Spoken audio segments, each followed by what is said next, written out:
She was just 18 years old when she became the youngest woman ever sentenced to death. And now, after decades of delays, her execution is officially set for 2026. Christa Pike admits she played a role in what happened, but she insists she's being turned into a symbol for a crime that involved more than just her. To some, she's a remorseless killer who crossed every possible line. To others, her case raises uncomfortable questions about shared guilt, punishment, and whether the system decided long ago who would pay the ultimate price. And the deeper you look into her story, the more disturbing it becomes. Christa Pike's life was unstable long before anyone outside her family knew her name. She was born into chaos, raised in a home shaped by addiction, neglect, and constant upheaval. Her mother's substance abuse and revolving relationships meant Christa was often left to fend for herself, moving between relatives with no real sense of safety or consistency. Abuse entered her life early, and by the time most kids were worried about homework, she was already numbing herself with drugs and alcohol. By 9 years old, marijuana was already part of her world. By 12, heavy drinking followed. School quickly became an afterthought, and authority figures saw her more as a problem than a child in trouble. When her father eventually kicked her out due to her behavior and declining grades, she was pushed into juvenile programs that were supposed to help, but none of them stuck. Dropping out in 9th grade, Christa wasn't just falling behind. She was spiraling. And the question lingered long before the crime itself. Was her path already being shaped long before she ever made a choice of her own? Job Corps was supposed to be a reset, a place designed to pull young people out of broken environments and give them structure, skills, and a future. When Christa arrived at the Knoxville Center at 18, she didn't come across as dangerous, just withdrawn, guarded, and disconnected. At first, she kept to herself, struggling to fit in among students who were trying to start over just like her. That changed when she met Tadaryl Shipp. What began as casual conversation quickly turned into an intense, all-consuming relationship. For Christa, it felt like protection, loyalty, and belonging all wrapped into one person. The bond formed fast, and with it came a shared identity built around rebellion and darker beliefs. Occult symbols, talk of power, and an us-against-the-world mentality started to define them. What looked like a fresh start on the surface was quietly becoming something far more volatile, and it wouldn't take long before cracks began to show. The tension didn't start with violence. It started with jealousy.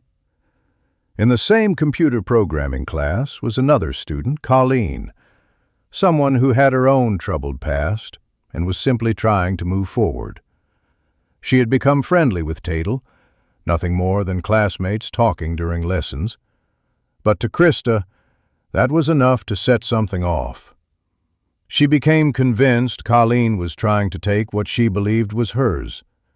Friends stepped in, insisting there was nothing romantic going on, that it was all in her head. It didn't matter. The idea took root and grew into an obsession. Every glance, every conversation was reinterpreted as a threat. What should have stayed as insecurity began to twist into something darker. Because in Christa's mind, this wasn't just about jealousy anymore. It was about loyalty, betrayal, and proving control. By early January, the line between fantasy and action completely disappeared. Christa stopped talking about fear or suspicion and started talking about doing something. She told others that Colleen had to be dealt with, framing it as something necessary, even justified. What she planned wasn't a confrontation, it was a setup. On the night it happened, the approach was calm, almost friendly. Colleen was told they wanted to clear the air, to make peace. She believed them. The group walked off campus together, heading toward a quiet, isolated area where no one would hear what followed. Once they reached the spot, the mood shifted instantly.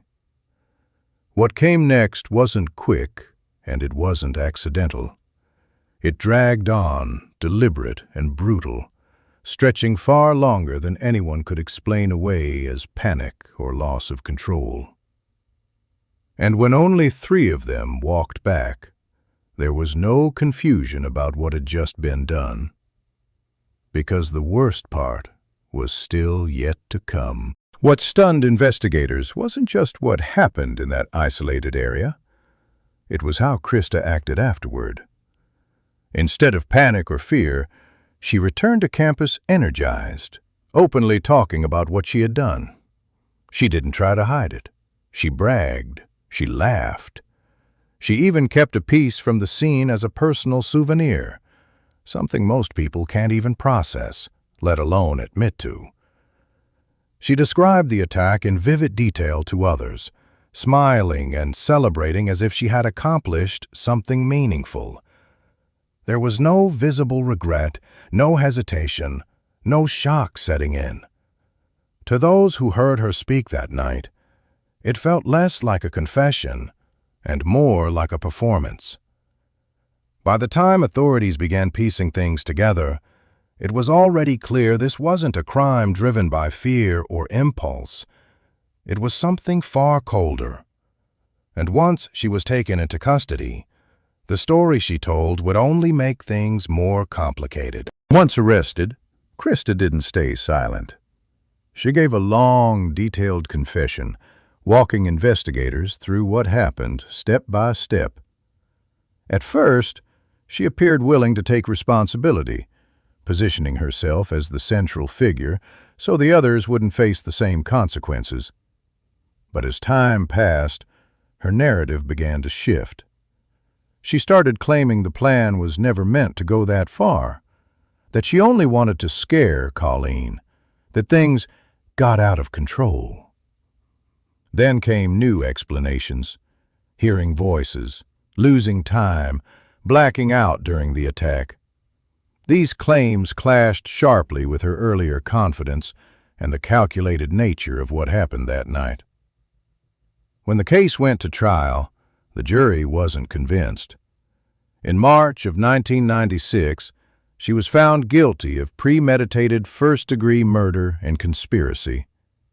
Days later, she was sentenced to death, becoming the youngest woman on death row in the country. And while she collapsed in court when the sentence was read, many believed the real test of who she was would come after the prison doors closed. Prison didn't bring reflection.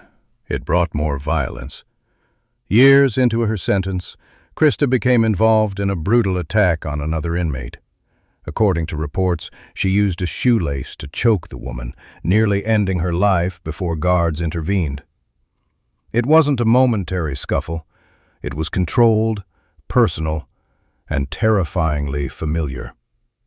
Christa later tried to justify the incident, claiming years of harassment and provocation pushed her to react.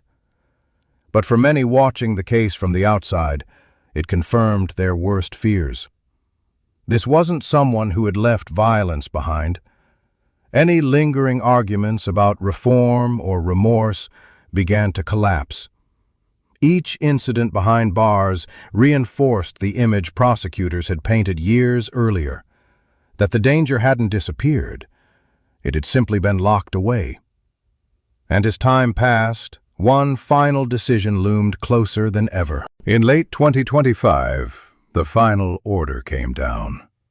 After decades of appeals, the state set Christa Pike's execution for 2026, marking a historic moment, the first woman to face execution in Tennessee in over 2 centuries.